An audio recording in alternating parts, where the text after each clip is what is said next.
जहां एक तरफ पार्लियामेंट के अंदर सियासी माहौल गर्म होता दिख रहा है, वहीं दूसरी तरफ लीगल वर्ल्ड में भी leader of opposition Rahul Gandhi के अराउंड काफी डेवलपमेंट सामने आ रही है। Political statements, court petitions, allegations और जुडिशियल प्रोसीडिंग्स सब एक साथ चल रहे हैं। और इसी बीच एक और पुराना मुद्दा फिर से हेडलाइंस में आ गया है, राहुल गांधी की सिटीजनशिप का मुद्दा।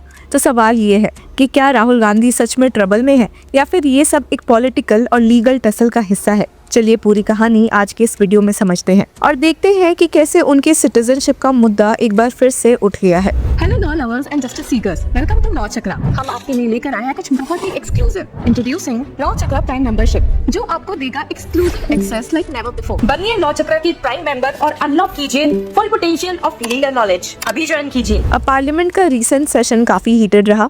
लोकसभा में स्पीकर ओम बिरला के खिलाफ अपोजिशन ने नो कॉन्फिडेंस मोशन मूव किया था और जब इस मोशन पर डिबेट हुई तब union home minister Amit Shah ने राहुल गांधी पर काफी शार्प अटैक किया। राहुल गांधी ने कई बार ये कंप्लेन किया है कि उन्हें लोकसभा में बोलने का मौका नहीं दिया जाता था, कि वॉइस ऑफ द अपोजिशन को सप्रेस किया जा रहा है। लेकिन अमित शाह ने इसी पॉइंट को लेकर राहुल गांधी को डायरेक्टली टारगेट कर दिया।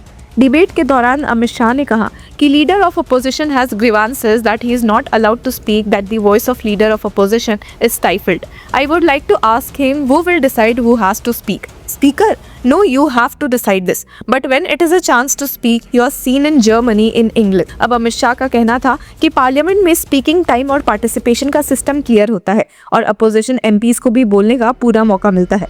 इसी डिबेट के बाद जब नो कॉन्फिडेंस मोशन पर वोटिंग हुई तो वॉइस वोट के थ्रू मोशन डिसमिस हो गया। इसका मतलब ये हुआ कि स्पीकर ओम बिरला अपने पोजीशन पर कंटिन्यू करेंगे और अपोजिशन का चैलेंज फेल हो गया। लेकिन कहानी यही खत्म नहीं होती। जहां एक तरफ पॉलिटिकल फ्रंट पर राहुल गांधी पर अटैक्स हो रहे हैं, वहीं लीगल फ्रंट पर भी कुछ केसेस और पिटिशंस चल रहे हैं जो उनके लिए ट्रबल क्रिएट कर सकते हैं। सबसे ज्यादा अटेंशन जिस मैटर को मिल रहा है वो राहुल गांधी की अलिस्ड ब्रिटिश सिटीजनशिप का इशू है। ये एक पुराना एलिगेशन है जो पहले भी पॉलिटिकल डिबेट्स का हिस्सा रहा है, लेकिन अब इलाहाबाद हाईकोर्ट ने इस मैटर में एक सिग्निफिकेंट स्टेप ले लिया है।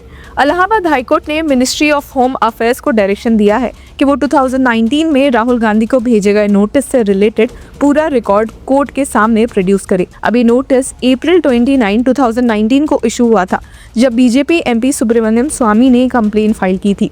उनका एलिगेशन था कि Rahul Gandhi actually British national है। अब कंप्लेन में कहा गया था कि राहुल गांधी ने एक कंपनी इनकॉर्पोरेट की थी यूके में, जिसका नाम था MS बैकऑप्स लिमिटेड। ये कंपनी अगस्त 2003 में रजिस्टर हुई थी। पिटिशनर का कहना है कि कंपनी के डॉक्यूमेंट्स में राहुल गांधी ने अपनी नेशनलिटी ब्रिटिश डिक्लेयर की थी। कोर्ट के सामने ये भी सबमिशन दिया गया कि राहुल गांधी ने कंपनी के एनुअल रिटर्न्स अक्टूबर 2005 और अक्टूबर 2006 में फाइल किए थे और उनमें भी नेशनलिटी ब्रिटिश मेंशन थी। अब पिटिशनर का क्लेम है कि राहुल गांधी ने डायरेक्टर आइडेंटिफिकेशन डिटेल्स में लंदन और हैम्पशायर के एड्रेसेस यूज किए थे। ये भी कहा गया कि कंपनी को फरवरी 2009 में डिसॉल्व कर दिया गया था। अब इस पिटिशन में ये भी आर्गुमेंट दिया गया कि राहुल गांधी ने 2004 लोकसभा इलेक्शंस लड़ते वक्त अपने अफिडेविट में MS बैकऑप्स लिमिटेड की ओनरशिप और लंदन ब्रांच में बार्कलेज बैंक अकाउंट डिस्क्लोज किया था। ये आर्ग्यू किया गया कि अगर राहुल गांधी ने ब्रिटिश नेशनलिटी डिक्लेयर की थी तो उनके खिलाफ फॉरेनर्स एक्ट, पासपोर्ट एक्ट और इवन ऑफिशियल सीक्रेट्स एक्ट के अंदर चार्जेस कंसिडर किए जा सकते हैं। इन सब सबमिशंस को देखते हुए इलाहाबाद हाईकोर्ट के जस्टिस राजीव सिंह ने यूनियन गवर्नमेंट के काउंसिल को डायरेक्शन दिया कि वो मिनिस्ट्री ऑफ होम अफेयर्स के नोटिस से रिलेटेड पूरा रिकॉर्ड कोर्ट के सामने प्रोड्यूस करे। यहाँ एक इम्पॉर्टेंट पॉइंट ये है कि कोर्ट ने अभी कोई फाइनल फाइंडिंग नहीं दी है। कोर्ट सिर्फ रिकॉर्ड मंगवा रही है ताकि ये देखा जा सके कि 2019 में जो नोटिस इशू हुआ था उसका बैकग्राउंड क्या था और उस पर क्या रिस्पॉन्स आया था। इसी बीच राहुल गांधी के एक और स्टेटमेंट को लेकर भी लीगल चैलेंज चल रहा है और ये मैटर भी इलाहाबाद हाईकोर्ट के सामने ही पेंडिंग है। अब पिटिशन एक संभल कोर्ट के ऑर्डर को चैलेंज करती है। संभल कोर्ट ने पहले एक एप्लीकेशन रिजेक्ट कर दिया था जिसमें राहुल गांधी के खिलाफ FIR रजिस्टर करने की डिमांड की गई थी। पिटिशनर सिमरन गुप्ता के एलिगेशन है कि राहुल गांधी ने 2025 में ऑल इंडिया कांग्रेस कमेटी के ऑफिस इनॉग्रेशन के दौरान एक कंट्रोवर्शियल स्टेटमेंट दिया था। उन्होंने एलिजिडली कहा था कि we are now fighting the BJP, the RSS and the Indian state itself. Petitioner का कहना है कि ये स्टेटमेंट सिर्फ पॉलिटिकल क्रिटिसिज्म नहीं है, बल्कि ये कंट्री के अगेंस्ट एक रिमार्क है जो पब्लिक सेंटिमेंट्स को हर्ट करता है। पिटिशन में ये भी आर्ग्यूमेंट दिया गया कि इस तरह का स्टेटमेंट इंस्टेबिलिटी क्रिएट करने की इंटेंशन से दिया गया था और इसे सीरियस ऑफेंस मानना जाना चाहिए। अब इलाहाबाद हाईकोर्ट के जस्टिस सामित गोपाल के सामने जब ये मैटर आया तो पिटिशनर के काउंसिल ने एडिशनल डॉक्यूमेंट्स फाइल करने के लिए टाइम मांगा। कोर्ट ने रिक्वेस्ट एक्सेप्ट कर ली और हियरिंग को अर्जन कर दिया गया। अपने ऑर्डर में कोर्ट ने रिकॉर्ड किया था कि learned counsel for the petitioner states that he wants to file a supplementary affidavit and prays for 2 weeks time for the sake. Prayer is allowed. अब इस मैटर की नेक्स्ट हियरिंग 25 मार्च को होने वाली है। उस दिन कोर्ट ये डिसाइड करेगा कि क्या इस केस में फर्दर लीगल एक्शंस की डायरेक्शंस दी जानी चाहिए या नहीं। लेकिन सब डेवलपमेंट्स राहुल गांधी के खिलाफ नहीं जा रही है। एक केस में उन्हें बड़ी राहत भी मिली है। अब नासिक के कोर्ट में राहुल गांधी के खिलाफ एक डिफेमेशन केस चल रहा था। ये केस निर्भया फाउंडेशन के प्रेसिडेंट देवेंद्र भोटाला ने फाइल किया था।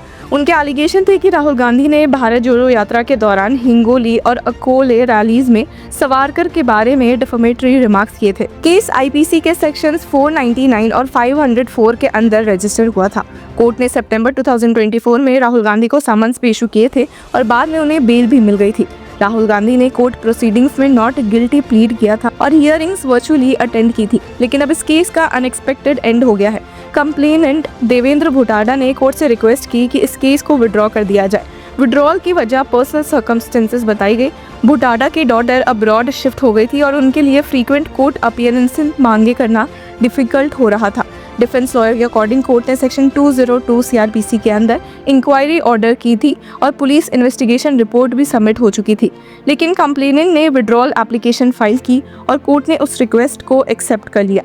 इस तरह ये 4 year old defamation case dispose हो गया। तो ओवरऑल पिक्चर देखिए तो राहुल गांधी के अराउंड एक कॉम्प्लेक्स सिचुएशन बनी हुई है। पार्लियामेंट में पॉलिटिकल अटैक्स हो रहे हैं, अटेंडेंस और पार्टिसिपेशन पर क्वेश्चंस उठ रहे हैं, कोर्ट में सिटीजनशिप एलिगेशंस और कंट्रोवर्शियल स्टेटमेंट्स को लेकर पिटिशंस पेंडिंग है, लेकिन कुछ केसेस में रिलीफ भी मिल रही है।